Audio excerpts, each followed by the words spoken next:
like a Hellcat.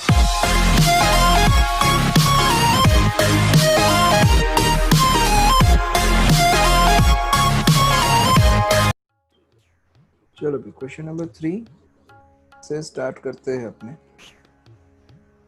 तो consider the binary operation, ये and का साइन है। तो question number 3, consider the binary operation and on the set 1 2 3 4 5 defined by a and b is equal to minimum of a and b. Write the operation table of operation and। यहाँ पे जो star है, star की जगह पे आपको ये and का साइन दिया हुआ है।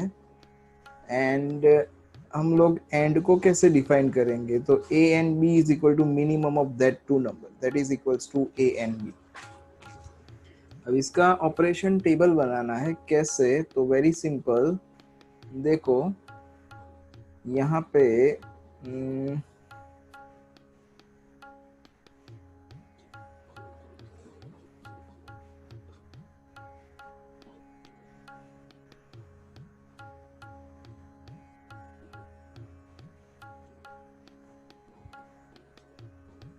ये आपका एंड का सिंबल। यहाँ पे अगर स्टार बाइनरी ऑपरेशन दिया होता तो स्टार लिखते, यहाँ बाइनरी ऑपरेशन एंड दिया है तो एंड लिखेंगे। ऑन 1 2 3 4 5 बोला है तो यहाँ पे 1 2 3 4 5 ले लो। सेम थिंग यहाँ पे 1 2 3 4 5 ले लेते हैं, लाइक दिस। ओके, अब टेबल बनाना है। टेबल कैसे? तो देखो यहाँ पे 1 and 1 ऐसा सोचना है हमें, 1 and 1। तो a and b का आंसर क्या आएगा? इन दोनों में से जो मिनिमम होगा वो आपका आंसर आएगा। तो 1 and 1 का आंसर 1 आएगा, तो 1 and 1 का आंसर जो है वो यहाँ पे लिखो। देन 1 and 2, तो 1 and 2, तो इन दोनों में से जो मिनिमम है वो इसका आंसर। तो 1 and 2 में दोनों में मिनिमम कौन? 1। तो 1 and 2 का आंसर यहाँ पे। सेम थिंग 1 and 3 का आंसर भी 1, 1 and 4 का आंसर भी 1, 1 and 5 का आंसर भी 1। अब यहाँ पे 2 and 1, ये 2, ये and ये 1, तो 2 and 1 का आंसर कैसे? देखो भाई, तो 2 and 1 में दोनों में मिनिमम कौन? तो 1। देन 2 and 2, तो मिनिमम इज 2। देन 2 and 3, तो again minimum is 2। then 2 and 4, तो minimum is 2। then 2 and 5, तो minimum is 2। फिर यहाँ पे 3 and 1, तो 3 और 1 में मिनिमम कौन? तो 1। 3 and 2, तो 2 मिनिमम। 3 and 3, तो 3 मिनिमम। 3 and 4, तो 3 मिनिमम। 3 and 5, तो मिनिमम क्या? 5 या 3, तो 3 इज मिनिमम, लाइक दिस। अब 4 की बारी, तो 4 and 1, तो 4 and 1 ऐसे, 4 and 1, तो इन दोनों में मिनिमम है वो आपको आंसर लिखना है। तो 4 and 1 का आंसर 1। देन 4 and 2, तो 4 and 2 का आंसर 2। 4 and 3 का आंसर 3। 4 and 4 का आंसर 4। 4 and 5 का आंसर 4।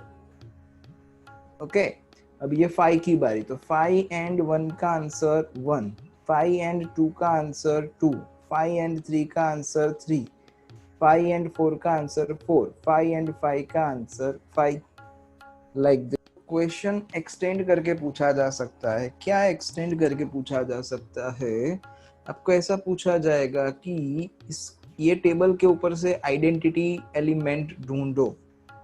तो आइडेंटिटी एलिमेंट मतलब क्या था कि हम ए स्टार ई करे या ई स्टार ए करे, दोनों में आंसर ए ही आना चाहिए।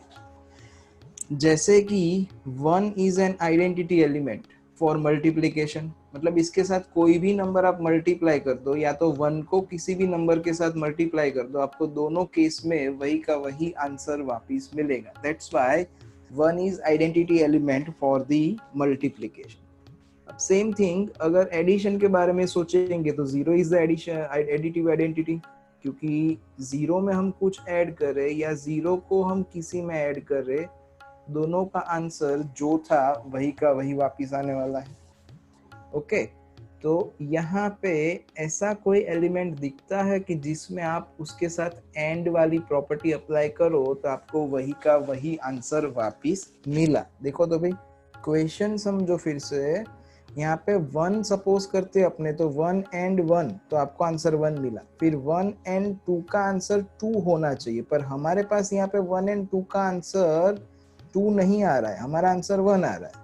तो this is not an identity element. यहाँ पे जो है वो फाई आइडेंटिटी एलिमेंट होगा। ये वाला रो और ये वाला कॉलम ऑब्जर्व करो आप, तो फाई का किसी के भी साथ आप एंड ऑपरेशन अप्लाई करोगे, लाइक फाई एंड 1 लिया तो 1 आया, फाई एंड 2 लिया तो 2 आया, फाई एंड 3 लिया तो 3 आया, है ना। फाई का किसी के भी साथ एंड लिया तो आपको वही का वही एलिमेंट वापिस मिल रहा है। 2 के साथ लिया तो 2 आया, 3 के साथ लिया तो 3 आया, 4 के साथ लिया तो 4 आया, 5 के साथ लिया तो 5 आया। तो that's why phi is an identity element for this table। ये टेबल के लिए phi identity element है। Question number 4, it is quite easy। देखो यहाँ पे consider the binary operation star। इस क्वेश्चन के लिए star is binary operation on the set 1 2 3 4 5 given by the following table। ये टेबल जो है वो ड्रॉ कर रहा है उन्होंने, जैसे हमने एंड वाला टेबल ड्रॉ करा था वैसे। तो यहाँ पे 1 स्टार 1 इज इक्वल टू ये 1, ये 1 star 1 is equal to answer is 1, then ये 1 star 2 is equal to answer is 1। Okay, अब इन्होंने कौन सा कंसिडर करा होगा उसकी चिंता हमें नहीं करनी है कि यहाँ पे 1 a star b is defined by what. जैसे प्रीवियस क्वेश्चन में डिफाइन था कि a and b is equal to minimum between them, हमें उसकी चिंता नहीं करनी है क्योंकि यहाँ पे ऐसा कुछ पूछा नहीं है। हमें सिंपल क्या पूछा है कि 2 स्टार 3 स्टार 4 फाइंड करो, मतलब 2 स्टार 3 पहले फाइंड किया जाएगा, इसका जो कुछ भी आंसर आएगा उसका स्टार लेंगे हम किसके साथ, 4 के साथ। तो ये 2 ये 3, तो 2 स्टार 3 तो उसका आंसर क्या आ रहा है, 1 आ रहा है, तो 2 स्टार 3 का आंसर आएगा 1। अब 4 यहाँ पे 2 स्टार 3 का आंसर 1 आया और ये 4 एज इट इज। अब 1 स्टार 4 तो 1 ये रहा, उसका किसके साथ, 4 के साथ स्टार, तो 1 स्टार 4 का आंसर क्या आया, 1 आया, तो हम ये आंसर लिखेंगे 1 अकॉर्डिंग टू द टेबल। अब क्या फाइंड करना है, 2 स्टार 3 स्टार 4 फाइंड करना है, तो 2 स्टार 3 स्टार 4 फाइंड करना है। तो first of all 3 star 4 find किया जाए, तो ये 3, इसका स्टार किसके साथ, ये 4 के साथ, तो यहाँ पे देखो तो भी क्या आ रहा है, तो 3 स्टार 4 इज इक्वल टू 1 आ रहा है, तो 2 स्टार 3 स्टार 4 का आंसर इज 1। अब क्या चेक करना पड़ेगा आपको, 2 स्टार 1 चेक करना पड़ेगा, तो ये 2, इसका स्टार किसके साथ, 1 के साथ, तो 2 स्टार 1, ये 2 इसका 1 के साथ स्टार, एंड इन दोनों का आंसर इज 1, तो आंसर इज 1। ओके, तो ये कंप्यूट हो गया 2 star 3 star 4 and 2 star 3 star 4। Next पूछा हुआ है इज इट कम्यूटेटिव, ये कम्यूटेटिव है या नहीं है, तो यस इट इज कम्यूटेटिव, ये कम्यूटेटिव होने वाला है क्योंकि 1 स्टार 1 इज 1, 1 स्टार 2 का आंसर 1, व्हेन 2 स्टार 1 का आंसर भी 1 ही आ रहा है ना। तो यहाँ पे पूरे टेबल में a star b is equal to b star a हो रहा है, that's why it is commutative. Next one 2 star 3 star 4 star 5 find करना है, तो 2 स्टार 3 इसका आंसर लाया जाएगा, देन उसका स्टार किसके साथ, तो 4 स्टार 5 के साथ, बरोबर। तो 2 स्टार 3, तो 2 स्टार 3 पहले फाइंड करते हैं, तो ये रहा 2, इसका स्टार किसके साथ, 3 के साथ, तो आपका आंसर 2 स्टार 3 का 1, तो 2 स्टार 3 का आंसर इज 1, मतलब यहाँ पे 1। ये स्टार किसके साथ, 4 स्टार 5 के साथ, तो ये रहा 4 और ये रहा 5, तो 4 स्टार 5 का आंसर क्या आया, 1 आया, तो 1। अब 1 स्टार 1, तो ये 1, इसका स्टार ये वाले 1 के साथ और आपका आंसर इज 1, तो 1 स्टार 1 इज 1। ये कंप्यूट हो गया। क्वेश्चन नंबर 5 सॉल्व करो। आपको टेबल बनाना है। Star dash is your binary operation on the set 1 2 3 4 5 and defined by A star dash B is equal to HCF of A and B. मतलब दो element का आप HCF लोगे। जैसे यहाँ पे ये टेबल हमने बनाया था क्वेश्चन नंबर 3 का, तो क्वेश्चन नंबर 3 का अगर टेबल याद हो तो क्या था भाई? टेबल उसका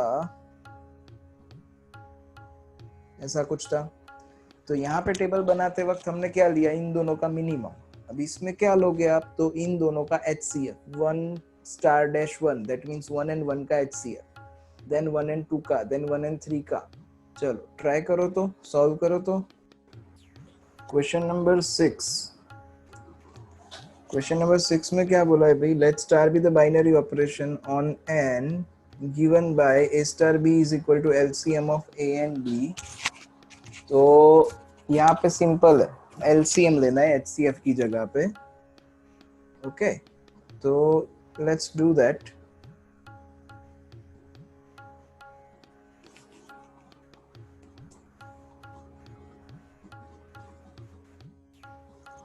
चलो, तो बाइनरी ऑपरेशन दिया हुआ है LCM of A and B, जैसा हमने लास्ट लेक्चर में करा था वैसे ही है ये। यहाँ पे A स्टार B जो है that is LCM of A and B। तो 5 स्टार 7 फर्स्ट वन, तो 5 स्टार 7 मतलब क्या हो जाएगा? LCM of 5 and 7। तो आप बचपन में LCM निकालते थे 5 एंड 7 का, तो 5 एंड 7 का LCM इज 35, तो ये 35 हो जाएगा। देन 20 स्टार 16 पूछा हुआ है, तो 20 स्टार 16 इज LCM निकालना है किसका? 20 एंड 16 का। तो 4 5 जा 20 एंड 4 4 जा 16, देन अगेन 4, तो यहाँ पे 5, यहाँ पे 1, देन यहाँ पे 5, देन यहाँ पे 1 1। ओके, तो ये हुआ 16 5 जा 80, तो LCM इज 80। तो 20 स्टार 16 इज इक्वल्स टू 80 हो जाएगा। ये फर्स्ट क्वेश्चन का आंसर। सेकेंड क्वेश्चन का आंसर, इज इट कम्यूटेटिव? तो यस इट इज कम्यूटेटिव। आप 5 एंड 7 का LCM लो या 7 एंड 5 का LCM लो, दोनों का सेम ही आएगा।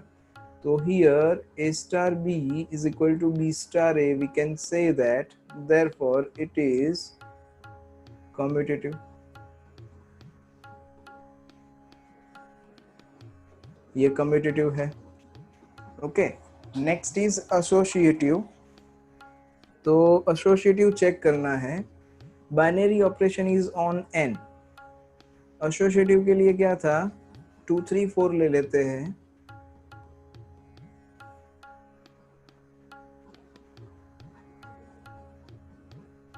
टू स्टार 3 स्टार 4 चेक करते हैं क्या आंसर आता है, एंड 2 स्टार 3 स्टार 4 चेक करते हैं। ये दोनों चेक करते हैं, अगर ये दोनों सेम आया then we can say that it is associative. तो 2 स्टार 3 मतलब 2 एंड 3 का LCM, तो 2 एंड 3 का LCM इज 6। अब क्या बचा आपके पास? 6 स्टार 4, तो 6 एंड 4 का LCM, तो 2 से डिवाइड करेंगे तो 3 2 देन 2 देन 3, तो 2 6 एंड 4 का LCM आएगा 12। ओके, सेम थिंग अब यहाँ पे ले लेते हैं। 2 स्टार 3 स्टार 4 करेंगे तो 3 स्टार 4 का 3 स्टार 4 मतलब 3 एंड 4 का LCM, तो 3 एंड 4 का LCM is 12। Now next is 2 star 12, तो 2 star 12 is 12। okay, तो it is associative। yes it is associative।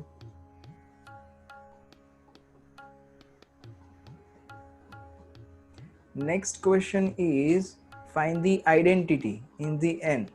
मतलब ऐसा कोई एलिमेंट बताओ कि जिसका कोई भी नंबर के साथ LCM लोगे तो आपको वही का वही नंबर वापिस। For this binary operation 1 is identity element, क्योंकि 1 का कोई भी एलिमेंट के साथ आप LCM लो तो आपको वही का वही आंसर मिलेगा। इन अदर वर्ड्स, हम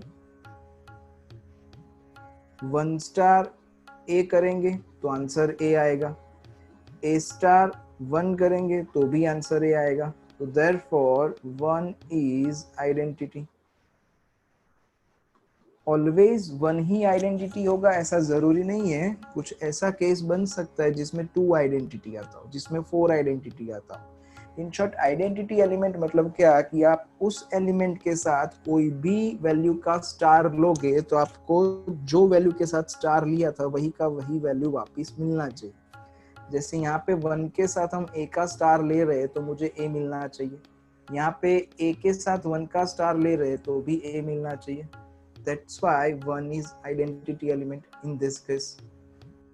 देखो इन्वर्टिबल मतलब क्या, तो यहाँ पे उसको समझने के लिए एक बात समझ लेते हैं। कोई भी, जैसे हम लोग इनवर्स फंक्शन समझे थे, कोई भी दो फंक्शन एक दूसरे के इनवर्स फंक्शन कब बनेंगे, जब उन दोनों का composition like F and G are inverse of each other, तो एफ ओ जी क्या होना चाहिए, आइडेंटिटी फंक्शन होना चाहिए। सेम थिंग अगर मैं ऐसा बोलता हूँ कि A and B are inverse of each other, ये दोनों एक दूसरे के इनवर्स है, तो उनका स्टार आइडेंटिटी एलिमेंट आना चाहिए। ओके तो यहाँ पे इसका मतलब क्या हुआ, let's say F be the inverse, otherwise f be the identity and e inverse, तो a स्टार e करोगे तो आपका आंसर f आना चाहिए। मतलब हम अगर 5 इंटू 1/5 करें तो आंसर 1 आता है। दैट्स वाई मल्टीप्लीकेशन में 5 का इनवर्स 1/5 है। अगर हम 5 प्लस माइनस 5 करें तो आंसर 0 आता है, ये 0 आता है, दैट्स वाई ये इसका एडिटिव इनवर्स है। मतलब कोई भी दो का composition is identity, then we can say that they are inverse of each other. तो इन दिस केस क्या होगा, हमें ऐसे दो एलिमेंट ढूंढने पड़ेंगे कि जिसका LCM 1 होता है। Which elements of n are invertible for this operation? मतलब हमें ऐसा कुछ लाना पड़ेगा कि जिन दोनों का LCM 1 होता हो, ऐसे दो एलिमेंट। कौन से कोई आइडिया? हमें क्वेश्चन पूछा है क्या कि which elements of n are invertible, तो only one is such element which is invertible, क्योंकि खाली 1 ही ऐसा एलिमेंट है कि जिसका हम 1 के साथ स्टार लेंगे तो आंसर 1 आएगा। आंसर 1 ही आना चाहिए। ऐसा क्यों? क्योंकि ये आइडेंटिटी है। ऑलवेज ये आइडेंटिटी नहीं होता है, पर ये सम के लिए आइडेंटिटी है। अगर कोई भी दो का स्टार आंसर आइडेंटिटी देता है, then we can say that they are inverse of each other. And A star B क्या है, LCM of A and B है। तो यहाँ पे 1 स्टार 1 क्या होगा, एलसीएम ऑफ 1 एंड 1। तो अगर LCM ऑफ 1 एंड 1 लिया तो ही आंसर 1 आने वाला है, अदरवाइज आंसर 1 नहीं आने वाला। तो 1 star 1 is equals to 1, that is identity element. तो only and only 1 is invertible for this binary. Always 1 ही इनवर्टिबल है ऐसा नहीं, खाली ये बाइनरी ऑपरेशन के लिए LCM of A and B के लिए 1 is invertible. Question number 7 आपसे हो जाएगा, is star defined on the set 1 2 3 4 5 by A star B is equal to LCM of A and B. A binary operation, ये binary operation है कि नहीं है ऐसा पूछा हुआ है। बोलो तो भाई बाइनरी ऑपरेशन है कि नहीं है? कोई आइडिया? सिंपल सा आंसर है 2 स्टार 5 करोगे आप तो 2 स्टार 5 फॉर दिस सम। यहाँ पे क्या समझना है हमें, 2 स्टार 5 तो LCM किसका लेना पड़ेगा, 2 एंड 5 का लेना पड़ेगा। तो 2 एंड 5 का LCM क्या होता है, 10 होता है। तो हमने क्या बोला था कि A star B is a binary operation. कब? अगर A जो है वो कहाँ से ले रहे हैं हम लोग, 1 2 3 4 5 में से। B जो है वो कहाँ से ले रहे हैं हम लोग, 1 2 3 4 5 में से। तो A स्टार B का आंसर कहाँ से आना चाहिए, 1 2 3 4 5 में से ही आना चाहिए। यहाँ पे तो 2 स्टार 5 10 आ रहा है, which is not belonging to 1 2 3 4 5। That's why it is not binary operation, ये बाइनरी नहीं है। Is that clear?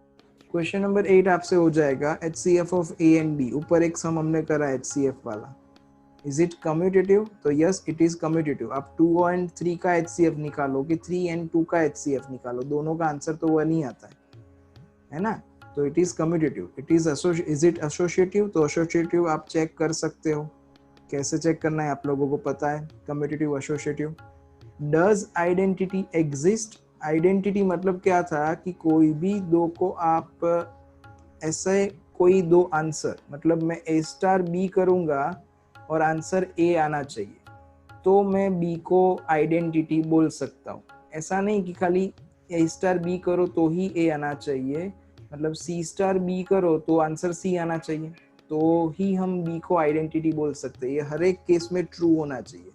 लाइक क्या बोला मैंने कि 1 इज आइडेंटिटी फॉर मल्टीप्लीकेशन, तो 1 के साथ आप कोई भी नंबर का मल्टीप्लिकेशन लो, चाहे वो 5 हो, चाहे वो 3/2 हो, चाहे वो 1000 हो, हर एक में ये केस ट्रू होल्ड होता है, मतलब हर एक में आंसर आपको वही का वही वापस मिलता है। तो that's why we can say that 1 is identity element for the multiplication. यहाँ पे क्या चाहिए, A star B is equal to HCF of A and B। तो A स्टार B का मतलब क्या समझना है हमें, HCF लेना है। किन दोनों का HCF लेना है, तो A एंड B का HCF लेना है हमें। ओके तो आइडेंटिटी मतलब ऐसा कोई एलिमेंट सोचो कि जिन दोनों का HCF लेने से आपको वही का वही एलिमेंट वापिस मिलना चाहिए। तो आइडेंटिटी एलिमेंट एग्जिस्ट नहीं करेगा। जैसे कि आप ऐसा सोचो कि भाई 2 इज आइडेंटिटी, क्योंकि 4 स्टार 2 करते तो आंसर 2 आता, sorry 2 is identity, let's say 4 identity, 4 star 2 करोगे तो 2 आएगा, 4 स्टार 1 करोगे तो 4 एंड 1 का HCF इज 1 आएगा, पर 4 स्टार 5 करोगे तो आंसर 5 आएगा नहीं आएगा। ये दो केस में होल्ड करता है तो थर्ड केस में होल्ड नहीं करता है। हम लोग क्या बोल रहे हैं कि ये आइडेंटिटी है, दैट मीन्स ये ईच एंड एवरी केस में वही आइडेंटिटी होना चाहिए, कोई दूसरा आइडेंटिटी नहीं बनना चाहिए। ओके तो दैट्स वाई यहाँ पे HCF के लिए ऐसा कोई भी एलिमेंट हमें मिलेगा नहीं कि जो ऑलवेज आपको वही का वही आंसर देगा। किसी कोई भी ऐसा नंबर हमें नहीं मिलेगा कि जिसके साथ हमें HCF लेने से वही का वही नंबर वापिस मिले। तो that's why it has no identity element, इसका कोई भी आइडेंटिटी एलिमेंट नहीं है। अब एक सिंपल टेक्निक समझो, ये चीजें अगर MCQ में पूछे तो, अगर ये चीजें MCQ में पूछी जाती है तो की बात है कि अगर ये चीजें MCQ में पूछते हैं एंड आपने चेक करा फर्स्ट ऑफ ऑल कम्यूटेटिव, ध्यान से सुनना, अगर ये कम्यूटेटिव नहीं है तो आगे एसोसिएटिव चेक करने की जरूरत नहीं है, क्योंकि अगर कम्यूटेटिव नहीं है तो वो एसोसिएटिव नहीं ही होगा। पर ऐसा जरूरी नहीं है कि अगर वो कम्यूटेटिव है तो एसोसिएटिव होगा ही, that is not necessary. But अगर ये कम्यूटेटिव नहीं है तो एसोसिएटिव नहीं ही होगा, दैट इज कंपल्सरी। ओके यहाँ पे जो ये 12th का फर्स्ट वाला है उसमें बोला है आर्बिटरी बाइनरी ऑपरेशन। आर्बिटरी मतलब कुछ भी हो सकता है, एडिशन, सब्ट्रैक्शन, मल्टीप्लिकेशन, ऐसा कुछ भी। तो अगर मान लो कि हम A star B is equals to A plus B लेते हैं, आर्बिटरी है इसीलिए A माइनस बी नहीं ले रहे, क्योंकि A माइनस बी जो है वो सेट n के लिए बाइनरी नहीं बनेगा, क्योंकि 3 माइनस 3 तो 0 हो जाएगा जो नेचुरल नंबर नहीं बनता है, 3 माइनस 4 -1 बन जाएगा जो नेचुरल नंबर नहीं बनता है। That's why I am taking A star B is equal to A plus B। अब ये लोग क्या बोल रहे हैं कि A स्टार A जो है ना वो ऑलवेज A ही होता है। तो जैसे कि हम 1 ही ले लेते, 1 स्टार 1, तो 1 स्टार 1 का आंसर क्या आएगा, 1 प्लस 1, तो that is equal to 2। According to the question क्या आना चाहिए था, A आंसर आना चाहिए था, मतलब यहाँ पे जो हमने वैल्यूज ली है वही की वही वापिस आनी चाहिए। तो हमने तो 1 1 लिया था, तो आंसर इसका 1 आना चाहिए था, पर 1 नहीं आ रहा है, 2 आंसर आ रहा है। तो that's why this is not a binary, arbitrary binary operation. ये फॉल्स हो गया, तो first one is false. Okay ये फर्स्ट वाला फॉल्स। सेकंड वाला तो सेकेंड वन इज ट्रू, ये तो प्रॉपर्टी टाइप ऑफ है, तो प्रॉपर्टी टाइप ही जैसा A star B star C that is equal to C star B star A. Okay, तो ये 12th का सेकेंड इज ट्रू। चलो अब 13th क्वेश्चन, 13 का चूज द करेक्ट आंसर। तो 13th में आंसर आ रहा है ऑप्शन बी, कम्यूटेटिव हो रहा है पर एसोसिएटिव नहीं हो रहा है। ओके, अगर कम्यूटेटिव नहीं होता तो हम आगे चेक नहीं करते क्योंकि एमसीक्यू है, कम्यूटेटिव नहीं है तो एसोसिएटिव नहीं है। अगर कम्यूटेटिव है तो हमें आगे चेक करके डिसाइड करना पड़ेगा कि एसोसिएटिव है कि नहीं।